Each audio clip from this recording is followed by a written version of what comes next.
దేవునికి స్తోత్రం. మీ అందరికీ నా వందనములు. ప్రియమైన దేవుని పిల్లారా, మరలా మీ ముందుకు మరొక అంశంతో మాట్లాడాలని ఆశతో ఉన్నాను. ఈ సమయంలో నేను చెప్పబోయే అంశం కార్య ఆరంభము కంటే కార్య అంతము ఎలా మేలు. మరోసారి, కార్య ఆరంభము కంటే కార్య అంతము ఎలా మేలు. ప్రియమైన దేవుని పిల్లరా, ఇంతకీ వచ్చిన భాగం ఎక్కడుందో మనం బైబిల్లోకి వెళ్ళి చూద్దాం. ప్రసంగి గ్రంథము 7వ అధ్యాయము 8వ వచనం. ప్రసంగి గ్రంథము 7వ అధ్యాయము 8వ వచనం. కార్య ఆరంభము కంటే కార్యాంతము మేలు మేలు అంటున్నాడు. అంటే కార్య ఆరంభము కంటే కార్య అంతము మేలు అంటున్నాడు. ప్రియమైన దేవుని పిల్లరా, కార్యారంభము అంటే కార్యము అంటే పని, ఆరంభము అంటే ప్రారంభించుట. కార్య ఆరంభం పని ప్రారంభించుట కంటే కార్య అంతమే మేలు. పని ముగింపు, అంతము అంటే పని ప్రారంభించటం కంటే పని ముగించటమే చాలా మేలు. ఏమండి, అర్థమైందా? ప్రియమైన దేవుని పిల్లరా, అర్థమైందా? అంటే కార్య ఆరంభము కంటే కార్యాంతము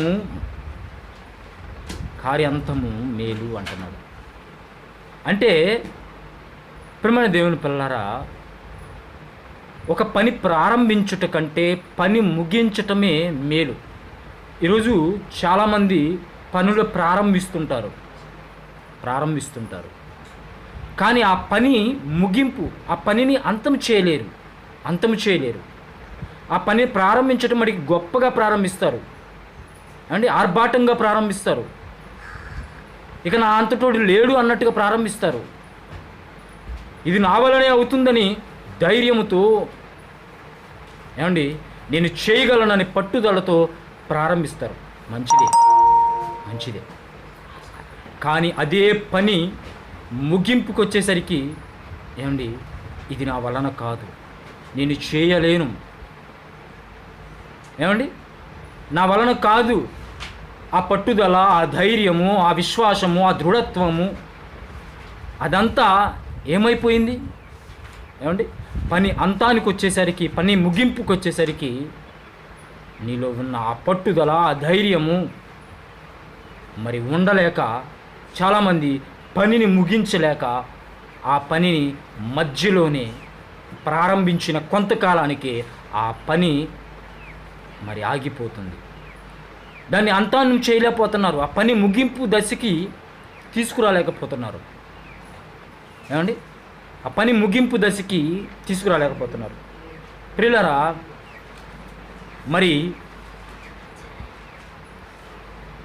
దేవుడు కూడా రాయిస్తూ జ్ఞాని అయిన సొలొమోను గారి చేత ప్రసంగి గ్రంథంలో 7వ అధ్యాయములో 8వ వచనములో ఏమంటున్నాడు? ఏమంటే కార్య ఆరంభము కంటే కార్యాంతము మేలు అంటున్నాడు. అంటే పని ప్రారంభించుట కంటే పని ముగించటమే చాలా మంచిది, ఉత్తమమైనది, మేలైనది అని అంటున్నాడు. ఏమండి, ఇది లోక భాషలో మనం పక్కన పెడితే లోక పనులు కాదు, కానీ ఇక దేవుని పనిలోకి మనం వెళ్తే ఆ దేవుని పని ఎలా ప్రారంభిస్తున్నారు, ఎలా ఆరంభం చేస్తున్నారు, దాని అంతం, దేవుని పని అనేది ఎలా ముగిస్తున్నారు, ఏమండి, ఎలా అంతము చేస్తున్నారు, దేవుని పని ఎంతవరకు దాన్ని సాధించగలుగుతున్నారు? ప్రారంభించిన పని అంతం వరకు కొనసాగించగలుగుతున్నారా? దాన్ని ముగించగలుగుతున్నారా? లేకపోతే మధ్యలోనే ఆగిపోతున్నారా? ఏమండి, మధ్యలోనే ఆగిపోతున్నారా? ఏమండి, లోక పనులు విషయంకి వస్తే ఆ లోక పనుల్లో మనం నష్టపోయేది ఏమీ లేదు. ఏమండి, కొంత డబ్బు నష్టపోతాం, కొంత సమయాన్ని నష్టపోతాం. ఏమండి, మరి కొంత శారీరక శ్రమ, మానసిక శ్రమను నష్టపోతాం. ఏమండి, లేదా అప్పుల పాలవుతాం. ఒక పనిలో ప్రారంభిస్తూ అప్పుల పాలవుతాం. కొన్ని కష్టాలు ఎదుర్కోవాల్సి వస్తుంది, కొన్ని నిందల అవమానాలు ఎదుర్కోవాల్సి వస్తుంది. ఏమండి, ఇది లోక పనిలో మనకు అర్థమైతే మరి దేవుని పనిలో కూడా మరి ఆరంభం, అంతం ఇవి కూడా మనకి చాలా ముఖ్యమైనవి. ఏమండి, కానీ ఈరోజు దేవుని పని ప్రారంభించటం, మరి కొంతకాలం దేవునిలో ఉండటం, ఆ దేవుని పని సాగించటం, కొంతకాలం ముందుకు సాగటం, మరి కొంతకాలం వచ్చేసరికి ఏమండి ఆగిపోవటం, దాన్ని స్థిరంగా కొనసాగించలేకపోవటం. ఏమండి, దాన్ని కొనసాగించలేకపోవడం, దాన్ని కార్య అంతము చేయలేకపోవటం, ముగింపు దశకి తీసుకువెళ్ళలేకపోవటం, ఇవన్నీ మనం చూస్తున్నాం. మరి ఈ పాఠంలో మనం నేర్చుకోదలసింది కార్య ఆరంభము కంటే కార్య అంతము మేలు. కార్య అంతము మేలు. ఎలా మేలవుతుంది? ఎప్పుడు మేలవుతుంది?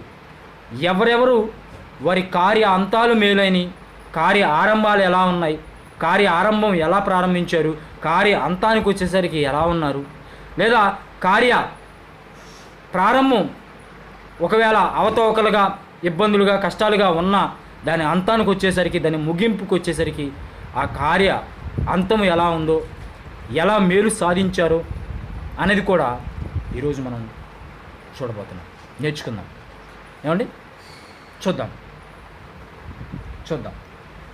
ఏమండి, ముందుగా ఈ మాట పలికింది ఎవరండి? ఏమండి, ప్రసంగి అంటే ఎవరండి? సొలొమోను గారండి. జ్ఞాని అయిన సొలొమోను. ఏమండి, జ్ఞాని అయిన సొలొమోను మనందరికీ తెలుసు. సొలొమోను జ్ఞానము, ఏమండి, ఎంతటి జ్ఞానం దేవుడు ఇచ్చాడో మనం దాన్ని కొలవలేని పరిస్థితి.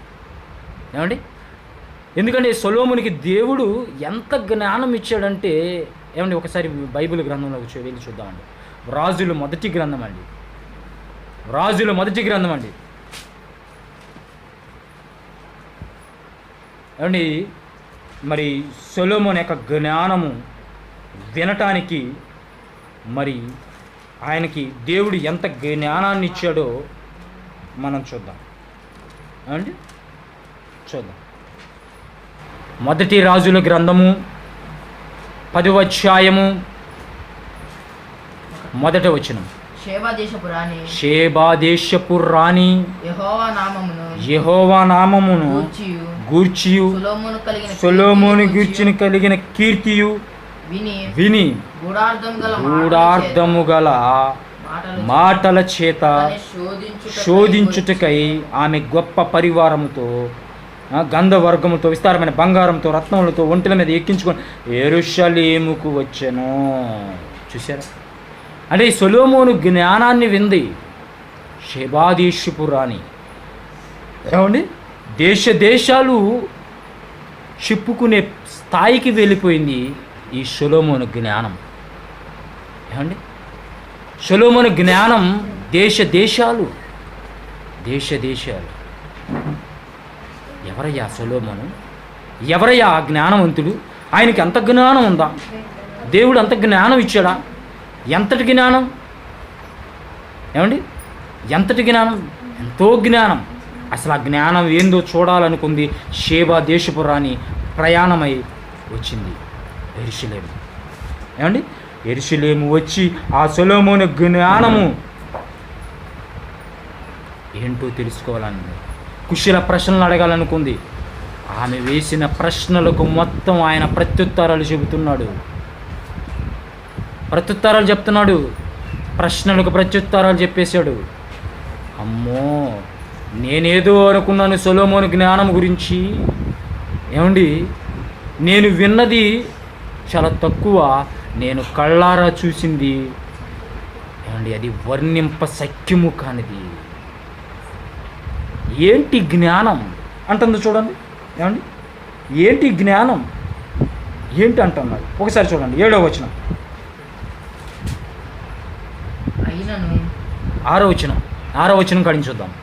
రాజుతో ఇట్లనెను, సొలొమోను రాజుతో ఇట్లనెను, నీ కార్యములను గూర్చి జ్ఞానమును గూర్చి నా దేశమందు నేను వినిన మాట నేను విన్నాను. నీ జ్ఞానం అంటే ఏందో చెప్తున్నారు, విన్నాను, నా చెవున పడింది, నేను విన్నాను. ఆ విన్న మాట నిజమే. అయినను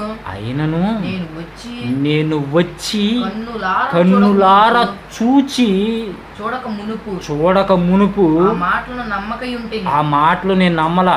నేను చూడలేదు కదా, అంతటి జ్ఞానమా, అంత జ్ఞానవంతుడా అని నేను అనుకున్నాను. ఉన్న దానిలో సగం కూడా నాతో చెప్పబడలేదు. రాజుగారు, నీ జ్ఞానాన్ని గురించి నాకు వాళ్ళు చెప్పింది సగం కూడా చెప్పలా. ఏమండి, నేను కళ్ళారా చూశాను ఇప్పుడు, నీ జ్ఞానం ఏంటయ్యా అని అన్నాడు. ఏమండి, సొలొమోను జ్ఞానం ఏంటండి? మామూలు జ్ఞానం కదండి. ఏమండి, ఆయన దగ్గరికి 2 వేశ్యలు వచ్చారు. ఏమండి, 2 వేశ్యలు ఒక ఇంటిలో నివసిస్తున్నప్పుడు వాళ్ళిద్దరికీ మరి 2 కుమారులను కన్నప్పుడు, వారిద్దరూ మరి కాన్పు కన్నప్పుడు, 2 కుమారులు కన్నప్పుడు ఒక బిడ్డ ఏమండి, ఒక బిడ్డ తల్లి నిద్రలో ఆ బిడ్డ మీద పడి చనిపోతుంది. బిడ్డ చనిపోతుంది. ఏమండి, ఆ చనిపోయిన బిడ్డను ఆ బ్రతికున్న బిడ్డ తీసుకువచ్చుకొని ఆ తల్లి ప్రక్క కాడికి వెళ్ళి ఆ బ్రతికున్న బిడ్డను తీసుకొని వచ్చి ఏమండి ఆమె ప్రక్కన చనిపోయిన తన బిడ్డను పండవేసింది, పరుండ పెట్టింది. ఏమండి, అప్పుడు రాజుగారి దగ్గరికి వెళ్తారు. అయ్యా, నా బిడ్డ అని రాజుగారి దగ్గరికి వెళితే ఇప్పుడు రాజుగారు ఏమి తీర్పిస్తారని జనాలు మొత్తం ఎదురు చూస్తున్నారండి. ఏమి తీర్పు ఇవ్వగలడు? ఎవరో మరి బిడ్డను తీర్చగలరా, ఎలా తీర్చగలడో అనుకున్నాడు. ఏమండి, అప్పుడు రాజుగారు ఏం చేశారో తెలుసా? వీళ్ళు అక్కడ రాజుగారి సన్నిధిలో కూడా వచ్చి వాదనాడుకుంటున్నారు, గొడవాడుకుంటున్నారు. లేదు నా బిడ్డ, లేదు చచ్చింది నీ బిడ్డ, లేదు బతికుంది నా బిడ్డ అని ఒకరు వాదనాడుకుంటున్నారు. అప్పుడు రాజుగారికి అర్థమైంది, అయ్యా వీళ్ళ వాదన బాగుంది, నా బిడ్డ అంటుంది, ఏమో నా బిడ్డ, బ్రతికున్నది నా బిడ్డ, చచ్చింది నీ బిడ్డ అనుకుంటున్నారు. కనుక ఆ బిడ్డను 2 సగాలుగా కట్ చేసి సగం మొక్క ఆమెకేమండి, సగం మొక్క ఏమకేమండి ఏమండి. ఆ మాట విన్న ఒక తల్లి ఏం చేసింది తెలుసా? ఏమండి, ఒక తల్లి, కన్న తల్లి కాదు, దొంగతనం చేసిన దొంగ తల్లి. ఎందుకంటే బ్రతికున్న బిడ్డ చచ్చిన బిడ్డను ఆమె పక్కలో పండేసి బ్రతికున్న బిడ్డను తీసుకుంది. దొంగతనం చేసిన దొంగ తల్లి, మామూలు తల్లి కాదు. ఏమండి, దొంగ తల్లి. ఆ దొంగ తల్లి ఏమంటది, చంపేసేయండి, కట్ చేసేయండి, ఆ బిడ్డ ఉండటానికి వెళ్ళలేదు అంది.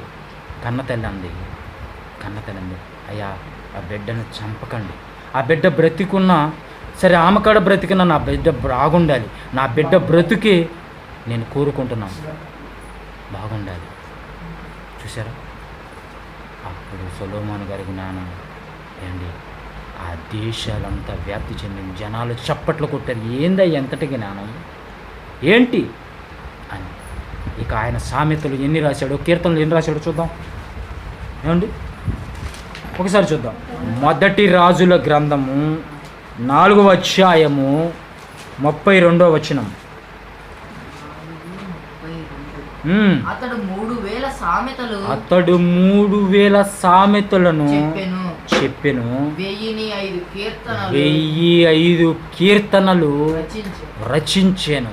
బా ఏమండి, మనకు సామెతల గ్రంథంలో ఎన్ని రాయబడ్డాయి అండి? ఏమండి, 31 అధ్యాయాలు. ఆ 31 అధ్యాయాలు కొన్ని సామెతలు మాత్రమే రాయబడ్డాయి.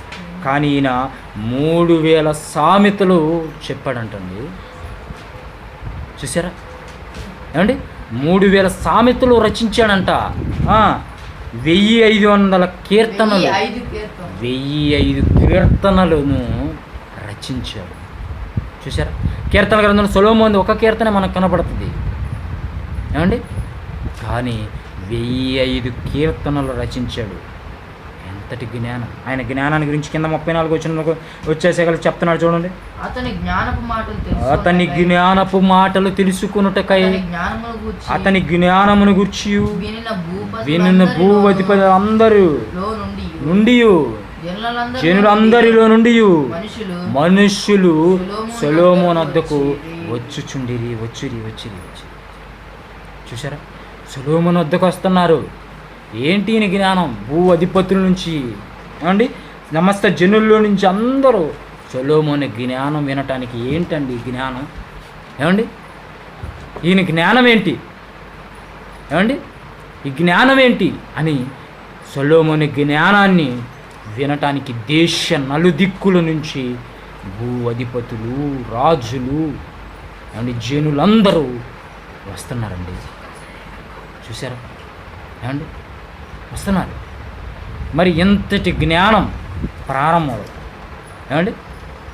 దేవుడు ప్రార్థిస్తా కూడా సొలొమోను గారు ఏమని ప్రార్థన చేశాడు తెలుసా ఏమండి? నాకు జ్ఞానాన్ని ఇవ్వు ప్రభువా అన్నాడు ఏమండి. అప్పుడు దేవుడు, అయ్యా నాయన, నువ్వు ఐశ్వర్యమైనా ఘనతనైనా బంగారమైనా వెండి బంగారాలైనా ఇవి అడగలేదు, కానీ నువ్వు జ్ఞానాన్ని మాత్రమే అడుగుతున్నావు. ఈ జ్ఞానంతో పాటు నీకు ఇవి కూడా దయచేయబడతాయి అని చెప్పి జ్ఞానాన్ని ఇచ్చాడండి. జ్ఞానం, ఎంతటి జ్ఞానం! చూసారా, నలుదిక్కుల వ్యాప్తి చెందేటట్టుగా సొలొమోను జ్ఞానం వ్యాప్తి చెందింది. ఇది ప్రారంభం, ఆరంభం బాగుంది సొలొమోను గారిది. కానీ అంతానికి వచ్చేసేలే ఎలా ఉందో చూడాలి కదా ఏమండి. ఈ మాట ఎందుకు అంటున్నాడు? ఆరంభం కంటే కార్యాంతమే మేలు అని ఎందుకు అంటున్నాడు ఏమండి? ఎందుకు అంటున్నాడు తెలుసుకోవాలి కదా ఏమండి, చూడాలి కదా. ఎలా మేలు, ఎందుకు మేలో తెలుసుకోవాలి కదా. చూద్దాం, ఈయన చూద్దాం. సామెతల గ్రంథం, మొదటి రాజుల గ్రంథం,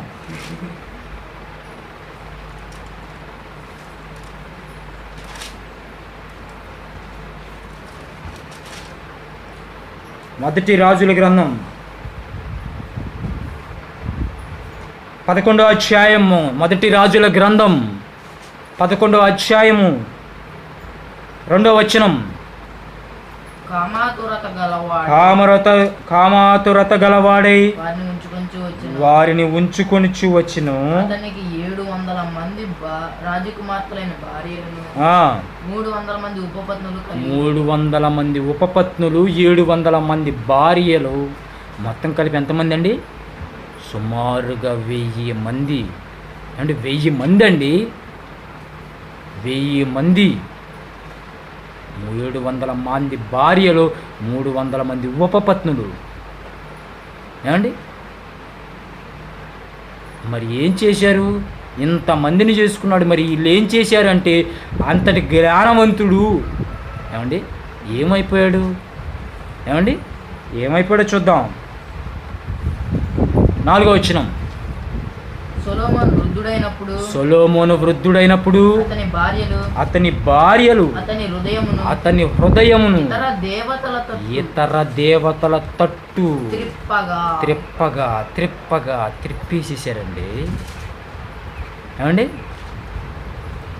సొలొమోను జ్ఞానాన్ని, ఎంతటి జ్ఞానం ఇచ్చాడండి దేవుడు.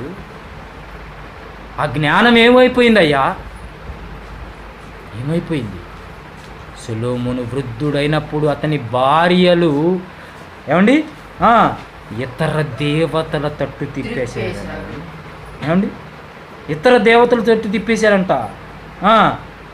తిప్పడం వల్ల ఏం జరిగిందో చూద్దాం. అతని తండ్రి అయిన దావీదు హృదయం వలె, అతని తండ్రి అయిన దావీదు హృదయము వలె, అతని హృదయము దేవుడైన యెహోవా ఎడల యథార్థము కాకపోయేను. చూసారా, యథార్థత లేదు, యథార్థత కోల్పోయాడు. యథార్థముగా దేవుని యందు స్థిరముగా ఉండలేకపోయాడు. కార్య ఆరంభం బాగుంది, మంచి జ్ఞానం, దేవుడిని ప్రార్థించేది తత్వం ఏమండి, కానీ ముగింపుకు వచ్చేసాకలేదు ఏమండి, ఇతర దేవతల తట్టు తిరిగాడు, వాళ్ళకు మొక్కుతున్నాడు. అందుకు దేవుడు తన తండ్రి అయిన దావీదు హృదయం వలె నువ్వు లేదు, నీ తండ్రి అయిన దావీదు నా ఇష్టానుసారమైన మనుషుడయ్యా, యథార్థవంతుడయ్యా, అతడు నా ఉద్దేశములన్నీ నెరవేర్చిన వాడయ్యా దావీదు. ఎవరనుకుంటున్నావు? అలాంటి కడుపున పుట్టిన నువ్వు, నీకు జ్ఞానాన్ని ఇచ్చాను ఏమండి, జ్ఞానాన్ని ఇచ్చాను, యెరూషలేములో మందిరం కట్టుటకు నీకు ఇచ్చాను, నిన్ను నిలబెట్టాను. నువ్వేం చేశావు? ఇతర దేవతల తట్టు తిరిగా నీ భార్యలను, పరస్త్రీయలైన భార్యలను మోహించి వారిని చేసుకోవడం వలన, వారిని మోహించటం వలన నిన్ను ఎలా మార్చేశారంటే ఇతర దేవతల తట్టు తిరిగి వాళ్ళకి ప్రార్థన చేసేవాడిగా, వాళ్ళ దేవతలను పూజించేవాడిగా నన్ను మార్చి పడేశారు. ఏమైందండి? ఎంతటి జ్ఞానం, ఎంతోమందికి జ్ఞానం చెప్పినవాడు ఏమైపోయిందండి ఆ జ్ఞానం? చూసారా? ఇంకా చూద్దాం కిందకి 5వ వచనం. సొలొమోను అష్తారోతు అని సీదోమీయుల దేవతను, మిల్కోమును అమ్మోనీయుల హేయమైన దేవతను అనుసరించి నడిచెను.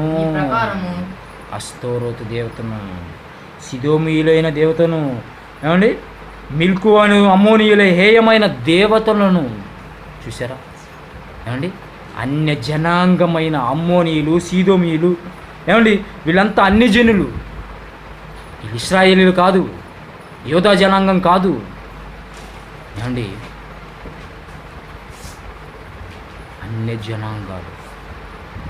వారి దేవతల తట్టు అన్య దేవతలను పూజించే పరిస్థితిలోకి సొలొమోను వెళ్ళిపోయింది. అప్పుడు దేవుడు అంటున్నాడు చూడండి, ఈ ప్రకారం 6వ వచనం, ఈ ప్రకారం సొలొమోను యెహోవా దృష్టికి చెడు నడత నడిచాడు, తన తండ్రి అయిన దావీదు అనుసరించినట్లు యథార్థ హృదయముతో యెహోవాను అనుసరించలేదు. సొలొమోను నువ్వు అనుసరించలేదు. నీ తండ్రి అయిన దావీదు యథార్థంగా నడిచినట్టు ఆయన హృదయం వలె నీ హృదయము లేదు, యథార్థముగా లేదు. కనుక ఏం చేస్తున్నా తెలుసా? నీ చేతిలో నుండి ఈ రాజ్యాన్ని తీసేస్తాను, మరొకరికి ఇచ్చేస్తాను.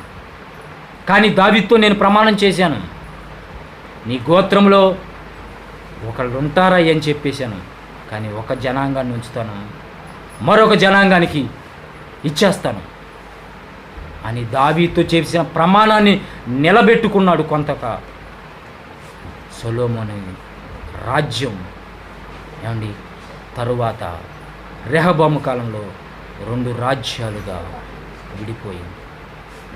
మన బైబిల్ చరిత్రలో కనబడుతుంది. చూసారా? కార్య ఆరంభం బాగుంది, కార్య అంతము వచ్చేసలే అండి బాగలేదు అండి. కానీ అందుకని ఇదంతా తెలుసుకున్న ఆ తర్వాత బుద్ధి వచ్చి, జ్ఞానం వచ్చి, సొలొమోను గారు ఆ తర్వాత జ్ఞానం వచ్చేసింది, బుద్ధి వచ్చింది. ఆ తర్వాత బుద్ధి వచ్చి తర్వాత రాస్తున్నవి సామెతలో, ప్రసంగి, ఇవన్నీ పాటలు చదివితే ఆయన ఎంతో జ్ఞాన వాక్కులు మనకు కనబడుతుంది ఏమండి, ఇవన్నీ కనబడుతుంది. ఆ తర్వాత బుద్ధి వచ్చిన తర్వాత వ్యర్థం, సమస్తం వ్యర్థం, సూర్యుని కింద నరులు పడుచుండే అంతట పాత అంతటి వలన ఏమండి వ్యర్థం అంటాడండి. ఏమండి, నాకు ఏమి ప్రయోజనం అనిపించలేదు. నేను బావులు తోలుచుకున్నా, చెరువులు నాటించుకున్నా, ఉపపత్తిని ఉంచుకున్నాను, ఏమండి, ద్రాక్ష తోటలు నాయించుకున్నాను, ఏది కావాలంటే, ఏ సుఖం కావాలంటే, ఏ లైఫ్ కావాలంటే ఆ లైఫ్ జీవించాను. కానీ నాకు ఏ ప్రయోజనము లేదని చివరి ముగింపులోకి వచ్చేసరికి ఆ మాటలను అనగలిగాడు. ఏమండి, అందుకనే రాయేశాడండి, కార్యారంభము కంటే కార్యాంతము మేలు. ఆ మేలేదో నేను చివరిలో అయినా తెలుసుకోగలుగుతున్నాను. మీరు ప్రారంభంలో కొంచెం లోపాలు ఉండొచ్చు, కొంచెం భయం ఉండొచ్చు, ఏమండి, అవతవకలు ఉండొచ్చు, నష్టాలు ఉండొచ్చు, కష్టాలు ఉండొచ్చు, ఇబ్బందులు పడవచ్చు, అవమానాలు ఉండొచ్చు. కానీ ఈ అవమానాలు, కష్టాలు, నిందలు, అవమానాలు, ఇబ్బందులు, లాభాలు, ఇవన్నీ నష్టాలు, ఏమండి, ఇవన్నీ నువ్వు ఎదుర్కొని నిలబడి ముందుకు సాగగలిగితే, పడిపోకుండా, విశ్వాసంలో వీక్ అయిపోకుండా నువ్వు నిలబడి ముందుకు సాగగలిగితే నీ అంతము చాలా మేలు అని అంటున్నాడు. ఇది జ్ఞాని అయిన సొలొమోను గారి జీవితంలో మనం చూసాం. ఆయన చెబుతున్న మేలు మనం గుర్తించగలుగుతున్నాం. ఇంకా భక్తుల జీవితాల్లోకి వెళ్ళి మనం ఒక్కొక్కరు వాళ్ళ ప్రారంభం ఎలా ఉంది, వాళ్ళ ముగింపు ఎలా ఉంది అనేది, ఒకవేళ ప్రారంభం బాగుందా, ముగింపుకి వచ్చేసే బాగాలేదా, ఒకవేళ ఆరంభం ఏమండి బాగలేదా, అంతంకి వచ్చేసేలా బాగుందా అనేది కొందరి జీవితాలు, కొందరు భక్తుల చరిత్రలోకి మనం వెళ్ళి చూద్దాం. దినవృత్తాంతములు 2వ గ్రంథము 26వ అధ్యాయము 3-4 వచనాలు. ఇక్కడ ఒక వ్యక్తి, ఒక భక్తుడు మనకు కనబడతాడు. చూద్దాం. దినవృత్తాంతములు 26వ అధ్యాయము 2వ దినవృత్తాంతములు 26వ అధ్యాయము 3-4 వచనాలు. ఉజ్జియా ఏలనారంభించినప్పుడు 16 ఏండ్ల వాడై యెరూషలేములో 52 సంవత్సరములు ఏలెను. అతని తల్లి యెరూషలేము కాపరస్తురాలు, ఆమె పేరు యెకొల్యా. అతడు తన తండ్రి అయిన అమజ్యా చర్య అంతటి ప్రకారము యెహోవా దృష్టికి యథార్థముగా ప్రవర్తించెను. ఏమండి, ఇక్కడ ఏమన్నాడు? ఏమండి, ఉజ్జియా ఏలన ఆరంభించినప్పుడు 16 ఏండ్లు వాడంట. ఏమండి, అతడు 52 సంవత్సరాలు ఏలాడంట. ఏమండి, మరి ఇతను యెరూషలేము కాపురస్తురాలు, ఆమె తల్లి యెరూషలేము కాపురస్తురాలు, ఆమె తల్లి పేరు యెకొల్యా, అతని తండ్రి పేరు ఏమండి అమజ్యా. ఈ అమజ్యా చర్య అంతటి చొప్పున ఈయన కూడా ఏమంటే యెహోవా దృష్టికి యథార్థంగా ప్రవర్తించాడు. ఎవరు? ఉజ్జియా. అంటే ఆరంభం బాగుంది, యథార్థంగానే ప్రవర్తించాడు అని రాయించాడు దేవుడు. కానీ ముగింపు, కార్యాంతం అయితే యథార్థంగా ఉందని రాయించాడు. మరి కార్యాంతం ఎలా ఉందో కూడా చూడాలి కదండి, ముగింపు ఎలా ఉందో కూడా చూడాలి కదండి. చూద్దాం. ఇదే 26వ అధ్యాయము 16. అయితే అతడు స్థిరపడిన తర్వాత తన మనస్సును గర్వించి చెడిపోయెను. చూసారా ఏమండి? అతడు స్థిరపడిన తర్వాత స్థిరపడ్డాడు. ఇక నాకేం, నేను యథార్థంగా ఉండాలా, భక్తుడిగా ఉండాలా, నాకంటే గొప్పవాడు ఎవడు లేడు. ఏమండి? స్థిరం, నేనే రాజుని, నేను చెప్పిందే వేదం, నేను చేసేదే కరెక్ట్ అనుకున్నాడు. ఏమండి, అతడు స్థిరపడిన తర్వాత మనస్సులో ఏమొచ్చింది? గర్వం వచ్చింది. అతడు స్థిరపడిన తర్వాత మనస్సును గర్వించి చెడిపోయాను. ఆరంభం ఎలా ఉంది? యథార్థ హృదయంగా ఉంది, యథార్థుడు అన్నాడు. అమజ్యా చర్య అంతటి చొప్పున యథార్థంగా, తన తండ్రి అయిన అమజ్యా చర్య అంతటి చొప్పున యథార్థముగా ఉండెను అన్నాడు. కానీ ఆ తర్వాత 16 అధ్యాయం కొంతకాలానికి అతడు స్థిరపడి మనస్సును గర్వించాడు, చెడిపోయాడు. చూసారా, కార్యారంభం బాగుంది, కార్యాంతము బాగుండలేదు. ఈరోజు చాలామంది కార్య ఆరంభం బాగుంటుంది ఏమండి. మనలో కూడా బాప్తీసం తీసుకున్నప్పుడు, దేవునిలోకి వస్తున్నప్పుడు కార్యారంభం స్థిరంగా ఉండాలి, పట్టుదలగా ఉండాలి, కార్యక్రమాల్లో పాల్గొంటాడు, క్రమం తప్పకుండా గుడికి వస్తాడు ఏమండి. దేవుడి పని అంటే ఎప్పుడు ఎప్పుడు ఎక్కడ ఎక్కడ అన్నట్టుగా ఉంటాడు ఏమండి.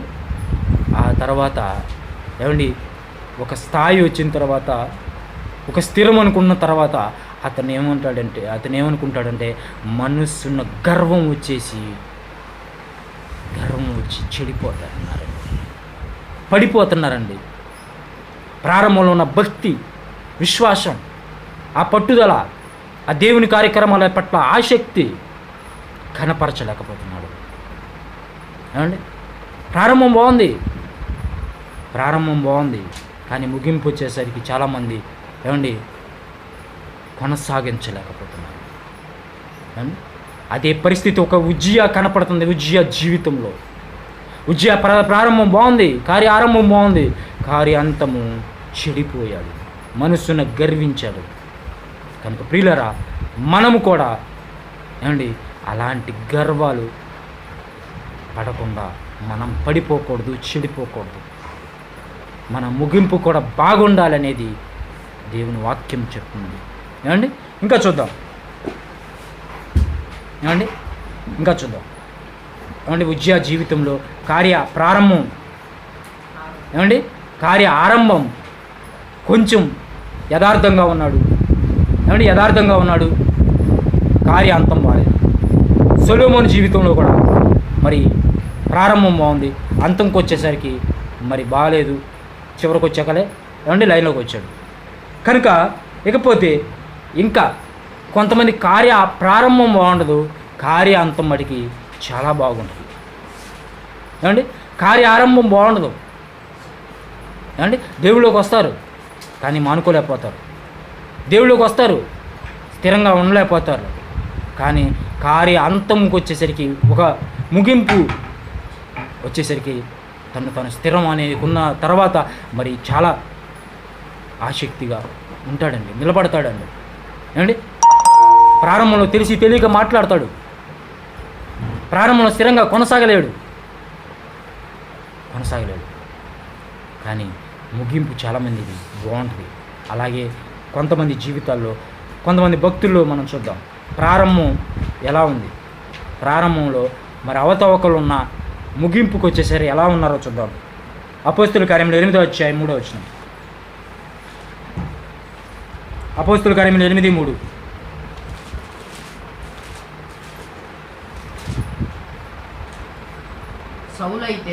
సౌలైతే ఇంటింటా చొచ్చి పురుషులను స్త్రీలను ఈడ్చుకొని పోయి చెరసాలలో వేయించి సంఘమును పాడు చేయుచుండెను.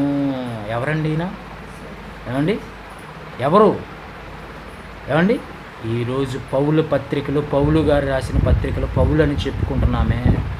ఆయనే ఒకప్పుడు సౌలుగా ఉన్నప్పుడు సంఘాన్ని హింసించాడండి,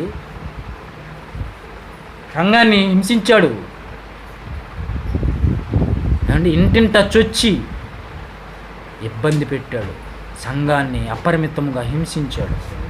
అలాంటి సౌలు ప్రారంభం చూస్తే బాగలేదు. ఆ తర్వాత ఏమండి, ఏ యేసునైతే ఒప్పుకోలేదు, ఏ యేసునైతే అన్నాడో వాళ్ళని చీల్చి చెండాడి ఏమండి ఒక నరహంతకుడుగా మారాడో అదే పౌలుగా మార్చబడిన తర్వాత ఆయన ముగింపు దశకు వచ్చేసరికి ఆయన ఎలా ఉన్నాడో చూద్దాం. తిమోతికి రాసిన 2వ పత్రిక 4వ అధ్యాయం 7వ వచనం. మంచి పోరాటము పోరాడి తిని నా పరుగు కడముట్టించి తిని విశ్వాసమును కాపాడుకుంటుని, ఇక మీదట నా కొరకు నీతి కిరీటం ఉంచబడి ఉన్నది. చూసారా, ఎవరంటున్నారండి? మంచి పోరాటం. ఏ పోరాటం? ఒకప్పుడు సౌలుగా ఉన్నప్పుడు పోరాటం కాదు, ఆ పోరాటం మత పోరాటం. అది మత పోరాటం. మత పిచ్చితో క్రీస్తుని అన్నవాడిని, ఆ క్రీస్తు మార్గంలో నడిచిన వారిని చీల్చాను, చండాడాను. అనేకుల ప్రాణాలను తీసి నరహంతకుడిగా నేను మారాను. కానీ ఇప్పుడు నా పోరాటం అది కాదు. ఆత్మలను రక్షించటమే, ఆత్మల భారము కలిగి నేను ముందుకెళ్తున్నాను. ఎన్నో కష్టాలు, ఎన్నో నిందలు, ఎన్నో అవమానాలు, ఇరుకులు, ఇబ్బందులు. ఏమంటే పౌలు గారి శ్రమలని కొరింథీ 2వ పత్రికలో ఉంటుందండి. ఏమండి పౌలు గారి శ్రమలు, ఎన్ని ఇబ్బందులు, అడవుల్లో, కొండల్లో, ఏమండి నదులలో, సముద్రములో, ఏమండి సహోదరుల వలన, కపట సహోదరుల వలన, ఏమండి యూదుల వలన ముమ్మారు బెత్తంతో కొట్టబడి తిని అంటే 40 మరి బెత్తంతో ముమ్మారు ఒకటి తక్కువ 40 దెబ్బలు తిన్నానంట. అది వాడ పగిలి శ్రమ పడ్డానంటాడు. ఆ శ్రమలు ఏంటండి? ఎవరి కోసం అండి? అండి మన రక్షకుడైన ప్రభు అయిన యేసుక్రీస్తు కొరకు ఆయన పడ్డాడు. యేసుక్రీస్తు నేను ఏర్పరచు సాధనము, నేను ఏర్పరచుకున్నాను. పౌలు ఇక మీదట నీ పేరు సౌలు అనబడదు, పౌలు నేను నిన్ను ఏర్పరచుకున్న సాధనము, నా పనికై నువ్వు వాడబడాలి అన్నాడు. ఏమండి అలా వాడబడ్డా? ఆ దేవుడు అంతే చెప్తాడు. ఏం వాడబడతాం? ఈ లోకం ఏంటి? ఏమండి ఈ లోకపు మాయలేంటి? ఏంది? నాకు అప్పుడే బాగుంది, అప్పుడే అధికారం ఉంది, అప్పుడే బాగుంది, నా ఎమ్మటి సైనికులు ఉండేవాళ్ళు, ఏమండి నేను ఒక హీరోలాగా ప్రవర్తించేవాడిని. ఏమండి ఈ క్రీస్తులోకి వచ్చిన తర్వాత ఏంటి అవమానాలు, ఎన్ని నిందలు, అవమానాలు, శ్రమలు, ఇరుకులు, ఇబ్బందులు, ఇన్ని కష్టాలు, నష్టాలు నాకెందుకు అని చెప్పేసి వెన్ను తిరగలేదండి. అందుకని అంటున్నాడు, ఆయన పోరాటం తెలిసిన వాడిగా, నా పోరాటం ఏంటో తెలుసా? మంచి పోరాటం పోరాడేదని, నా పరుగు కడముట్టించాను, విశ్వాసాన్ని కాపాడుకున్నాను. ఇక మీదట నా కొరకు నీతి కిరీటం ఉంచబడి ఉంది. నీతి కిరీటం, నీతి కిరీటం ఉంచబడింది. చూసారా? కార్య ఆరంభం బాగలేదు, కార్య అంతము. ఏమండి ఏ క్రీస్తునైతే అన్నారో ఆ క్రీస్తుని పేరు అన్న వాళ్ళని, ఆ క్రీస్తు మార్గంలో నడిచిన వాళ్ళని అందరి చీల్చి చెండాలిన వాడే పౌలు. ఒకప్పుడు సౌలుగా ఉన్నప్పుడు, అదే పౌలుగా మార్చబడిన తర్వాత అదే క్రీస్తు మార్గము కోసము, క్రీస్తు కోసం ఏమండి నిందలు, బాధలు, అవమానాలు, కొరడా దెబ్బలు, ఉమ్మివేతలు ఇవన్నీ తిన్నవాడే పౌలు.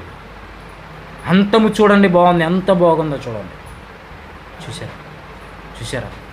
కార్య అంతము మేలు, మేలు. ఇంకా చూద్దాం, మరొక అతని గురించి చూద్దాం. కొలసీలు రాసిన పత్రిక 4వ అధ్యాయం 14వ వచనం. కొలసీలు రాసిన పత్రిక 4వ అధ్యాయం 14వ వచనం. లూకాను ప్రియుడైన వైద్యులను దేమాయు మీకు వందనములు చెప్పుచున్నారు. చూసారా? ఏమండి ఏమంటున్నాడు?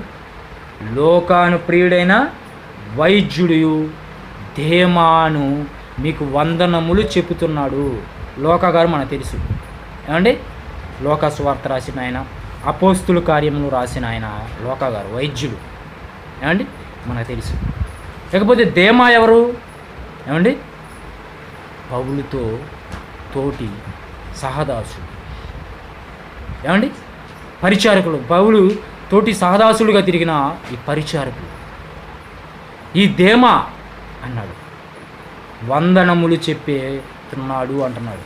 అంటే దేవుని పౌలు సేవకుడైన పౌలు తోటి పరిచారకులుగా పౌలుతో ఉంటూ మరి కొలస్సీ సంఘానికి పౌలు గారు రాస్తూ, ఇదిగో లోకా గారు ఉన్నారు, దేమా గారు ఉన్నారు, వాళ్ళు మీకు వందనాలు చెప్తున్నారు, నేనే కాదు, మీ క్షేమ సమాచారాలు నేనే కాదు, ఈ లోకా గారు అడుగుతున్నారు, దేమా గారు కూడా అడుగుతున్నారు, వాళ్ళు కూడా వందనాములు చెప్పమంటున్నారు, వందనాలు చెబుతున్నారు అని దేమాను గురించి మంచి సాక్ష్యము పౌలు గారు వందనాలు చెప్పేవారు. సంఘములో సభ్యునిగా వందనాలు చెప్పే స్థాయిలో మరి సహోదరుడు కొలసీ సంఘానికి ఉన్నాడు.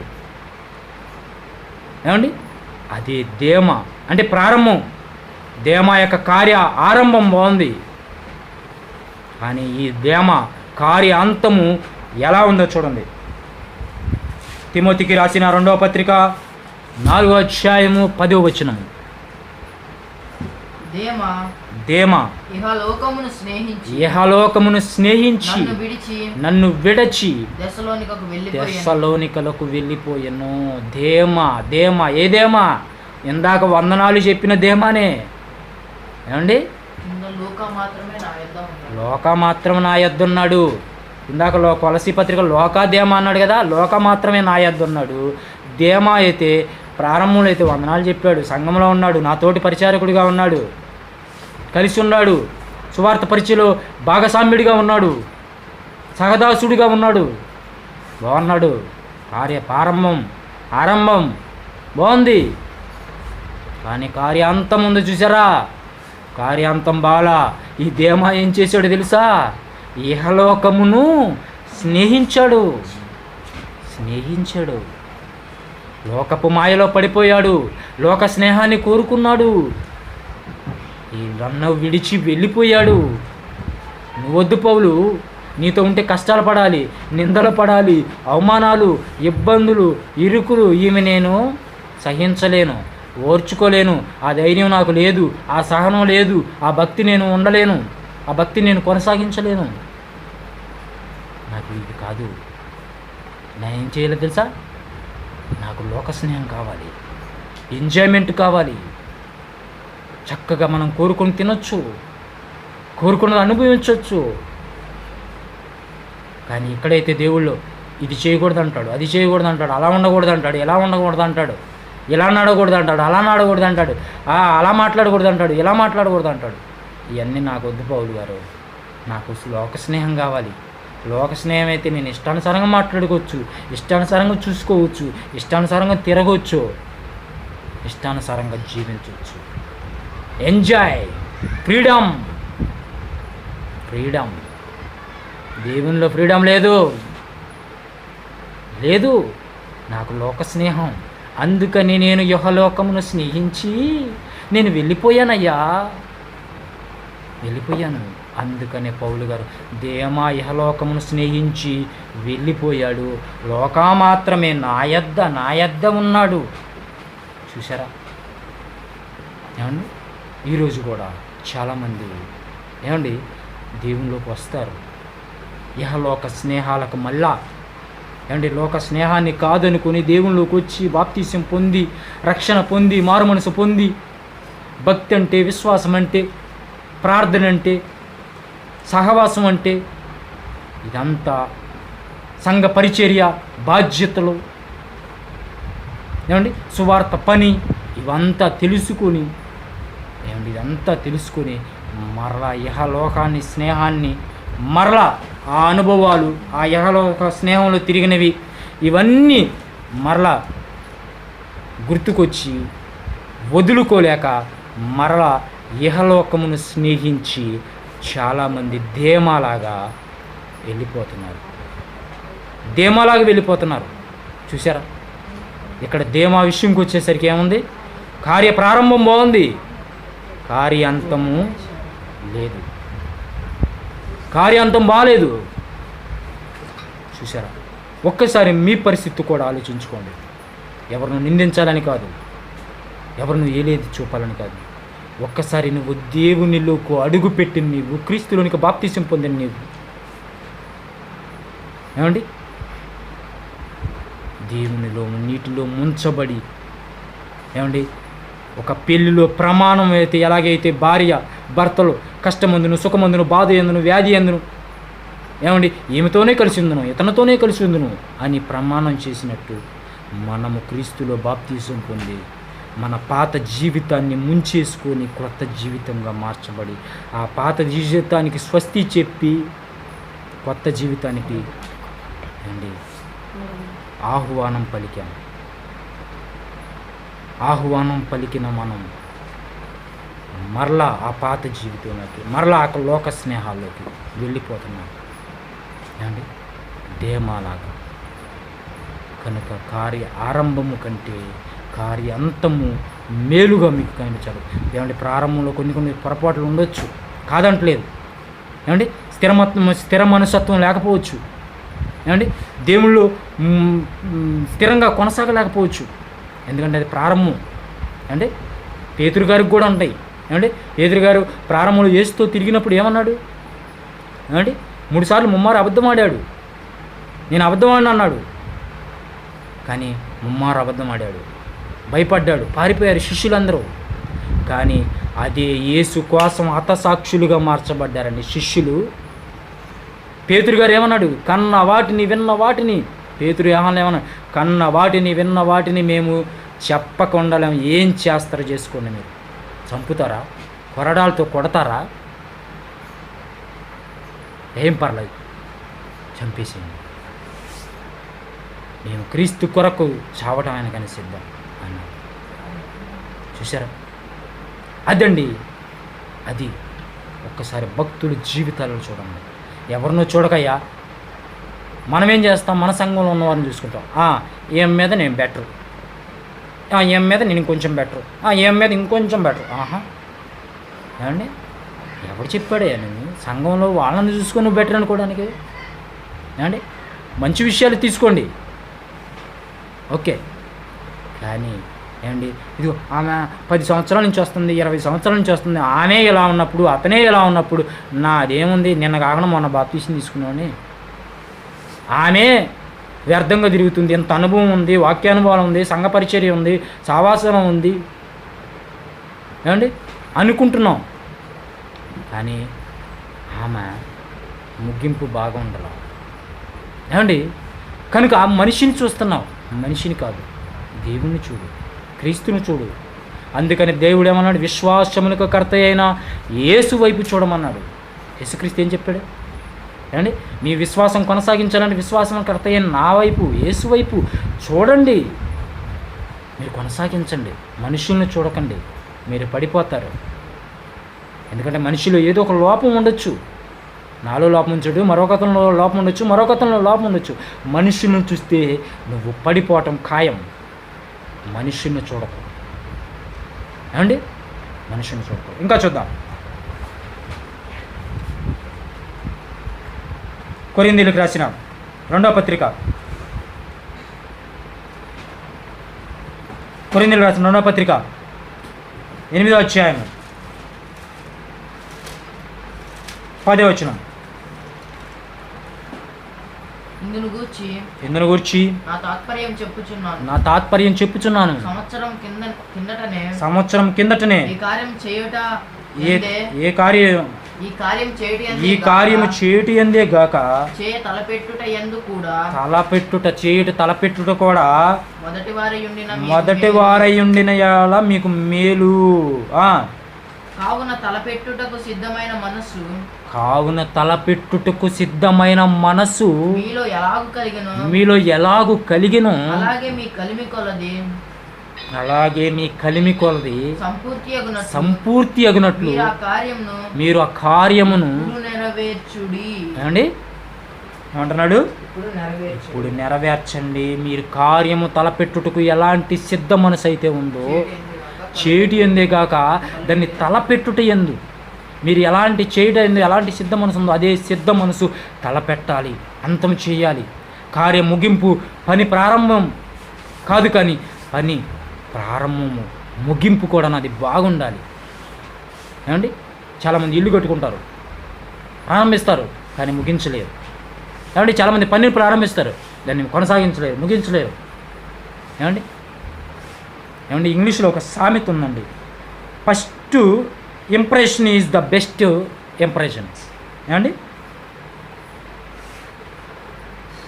ఫస్ట్ ఏదో సామెత ఉందండి, first impression is the best impression. ఏమండి లాస్ట్ ఫస్ట్ అంటారండి.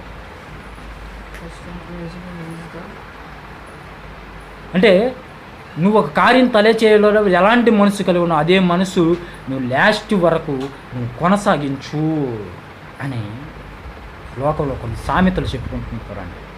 ఏమండి కనుక ప్రేమ దేవుని పిల్లరా, ఏమండి కనుక కార్య అంతము దాన్ని తలపెట్టుటకు అందుకాక ఏమండి కార్యం చేయుటి ఎందే కాక దాన్ని తలపెట్టుటకు కూడా మీరు ఆ కార్యం ఇప్పుడు సంపూర్తి చేయండి, సంపూర్తిగా నెరవేర్చండి అని అన్నాడు. సంపూర్తి ఏమండి యేసుక్రీస్తు మనందరికీ ప్రభు అయిన యేసుక్రీస్తు రక్షకుడు మనలాంటి శరీరము ధరించుకొని ఈ లోకానికి వచ్చాడు.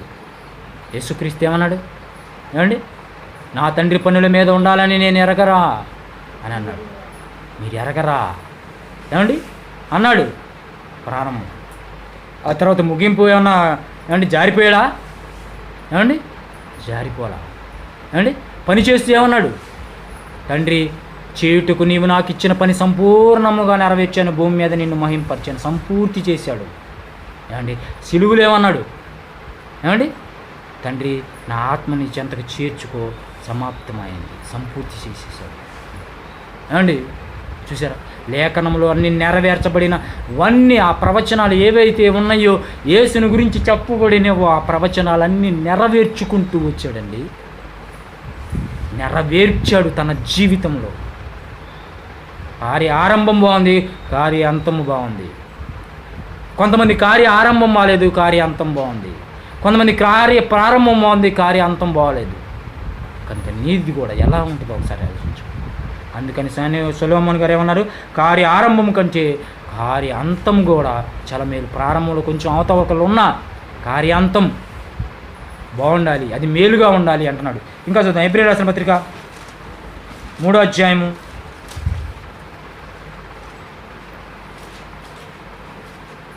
15వ వచనం. నేడు అని సమయం ఉండగానే చదవండి. నేడు అని సమయం ఉండగానే అక్కడి నుంచి చదవండి. నేడు అనబడిన సమయం ఉండగానే ప్రతి దినమును ఒకనొకడు బుద్ధి చెప్పుకోండి. ఏలయనగా మొదటి నుండి మనకున్న దృఢ విశ్వాసము అంతము మట్టుకు గట్టిగా చేపట్టిన ఎడల క్రీస్తులో పాలివారుగా ఉంటారు. అంతము వరకు మొదట మీకుండిన విశ్వాసం, మీకుండిన దృఢ విశ్వాసం మొదట ఎలాంటి దృఢం ఏమండి ఈ సిమెంట్ దృఢమైంది అంటాడు. ఏమండి ఈ గోడ దృఢమైంది అంటాడు. గోడ సిమెంట్ కాదు, నీ విశ్వాసం దృఢంగా ఉంచుకోవాలి. మొదట నీకుండిన విశ్వాసం దృఢముగా, అంటే ఎవరో పడగొడితే పడిపోయేది కాదు, ఎవరో ఏది చెబితే జారిపోయేది కాకుండా ఉండాలి. దృఢముగా ఉన్నాయి అంతము వరకు నువ్వు కొనసాగించాలి. అప్పుడు యేసుక్రీస్తుతో పాలివారుగా ఉంటావు అంటున్నాడు. చూసారా ఏమండి చూసారా? కనుక ఎలా ఉండాలి ఒకసారి చూసుకోండి. కార్య ఆరంభం బాగుందా, కార్య ఆరంతం బాగుందా ఒకసారి మీరు ఆలోచించుకోండి. ఏమండి అలాగే ఇస్కరియోతు యూదా యేసుక్రీస్తు 12 మంది శిష్యులలో ఒకడు. ఏమండి మనందరికీ తెలుసు. ఏమండి ఆ ఇస్కరియోతు యూదా 12 మంది శిష్యుల్లో వచ్చాడు. ప్రారంభం బాగుండొచ్చు, యేసుక్రీస్తుతో తిరిగాడు, సువార్త తిరిగాడు. కానీ ఆ తర్వాత కొంత లోకాశలో పడిపోయాడు. ఏమండి లోకాశలో పోయాడు. ధనం, డబ్బు సంచి అతని దగ్గర ఉండేసరికి ధనమును ఆశించాడు, డబ్బు సంచిని ఆశించాడు. ఏమండి ధనానికి ఆశపడ్డాడు. ఇదే ధనం యేసుక్రీస్తుని అప్పగించేంత వరకు తీసుకెళ్ళిపోయింది. ఆ ధనం 30 వెండి నాణ్యాలకు యేసుక్రీస్తు నమ్ముకున్నావు కదయ్యా. మరి ఆ ధనం తీసుకుని ఏమైనా సుఖపడ్డావా? లేదు కదా. ఏ ధనం కావాలనుకున్నావో ఆ ధనం నిన్ను సుఖపెట్టలేదు.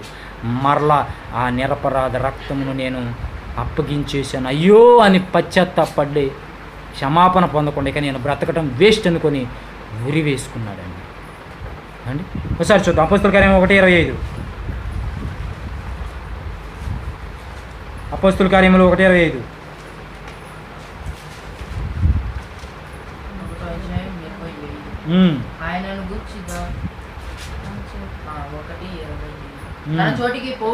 తన చోటికి పోవుటకు యోధా తప్పిపోయి పోగొట్టుకొనిన ఈ పరిచర్యలో యోధా చాలండి.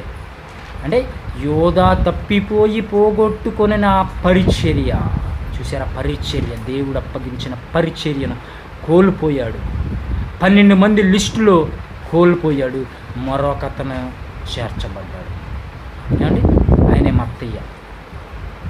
ఏమండి? కనుక చూసారా కోల్పోయాడండి. ప్రారంభం కొంచెం బాగుండొచ్చు, కానీ ముగింపు బాగాలేదు, అంతం బాగాలేదు. ప్రియులారా, ఒక్కసారి మీరు ఆలోచించుకోండి. మీ కార్య ఆరంభం బాగుందా, కార్య అంతం బాగుందా? ఏమండి? కార్య ఆరంభం బాగుందండి, అంతం బాగుందా అంటే చాలా మంచిది. ఏమండి? కార్య ఆరంభం ఇప్పటికే చాలా బాగాలేదండి, కొంచెం అవతవకలాగా ఇబ్బందులుగా కష్టాలుగా, ఏమండి దేవుడు స్థిరంగా ఉండలేకపోతున్నానండి అనుకుంటున్నారా? అయితే మీ ముగింపు బాగుండాలి, మీ ముగింపు బాగుండాలి. ఏమండి? కార్య అంతమే మేలు. ఏమండి? కార్య ప్రారంభం బాగుండి, కార్య అంతం బాగుండి ఇంకా మేలు. కానీ కార్య అంతములో అయినా సరే మేలుగా ఉండాలి. ఇది మేలు కాదండి. ఏమండి? మాకు సిలువలో దొంగలాగా ఎప్పుడో చివరికి ఒక మేలు తెచ్చుకుంటామండి. అప్పుడు యేసుక్రీస్తు రాకడ ఎప్పుడో, ఆ రాకడలోనో లేకపోతే చనిపోయే ముందు, మేము పోకడప్పుడు, యేసుక్రీస్తు రాకడప్పుడు, అప్పుడు కొద్దిగా విశ్వాసం వచ్చిద్దండి, అప్పుడు భక్తి వచ్చిద్దండి. సిలువలో దొంగలాగా మారిపోతాం అనుకుంటున్నావా? అక్కడ అవకాశం లేదు కనుక ఇచ్చాడు. ఇప్పుడు నీకు అవకాశం ఉంది, అవకాశాన్ని చేదారుకుంటున్నావు జాగ్రత్త. కనుక ప్రేమ దేవుని పిల్లరా, ఆలోచించండి, మంచి నిర్ణయం తీసుకోండి, మీ జీవితాల్లో బాగు చేసుకోండి. ఏమండి? కనుక ఈరోజు మన ఆత్మీయ జీవితానికి అవసరమైన పాఠం, మన భక్తి జీవితాన్ని పెంపొందించుకోవడానికి, అభివృద్ధి పరచుకోవడానికి, మన విశ్వాసాన్ని అభివృద్ధి పరచుకోవడానికి ఎలాంటి పాఠం అవసరమని మరి నేను చెప్పడం జరుగుతుంది. కనుక విన్న మీరందరూ కూడా మీ ఆత్మీయ జీవితంలో బలపరుచుకొని మరి ఆత్మీయంగా బలపడాలని కోరుకుంటూ నా మాటలు ముగిస్తున్నాను. మీరు మీ కార్య అంతం కూడా మరి దేవుడు అనుకున్నట్టుగా ముగించాలని మిమ్మల్ని అందరినీ ప్రేమపూర్వకంగా కోరుకుంటూ వాక్యం ద్వారా హెచ్చరిస్తూ నా మాటలు ముగిస్తున్నాను. మంచిది. అందరికీ వందనాలు.